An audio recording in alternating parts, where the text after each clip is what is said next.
Assalamualaikum warahmatullahi wabarakatuh. Selamat pagi sanak sadonyo. Alhamdulillah pagi yang cerah di kota Padang.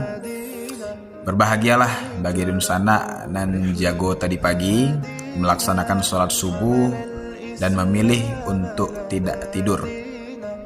Nah, kenapa begitu? Karena insya Allah sanak dan kita sadonyo nan jago subuh tadi mendapatkan berkah dari Allah. Nah, berkah itu sana bahkan bukan hanya didapatkan oleh manusia, tapi kepada hewan juga. Nah, sebagaimana yang dijelaskan oleh Syekh Ibrahim bin Adham, ada suatu fakta yang menarik antara wawau dengan kambing. Nah, wawau kok itu sana ya kaki ampe. Nah, kambing kaki ampe jo sih.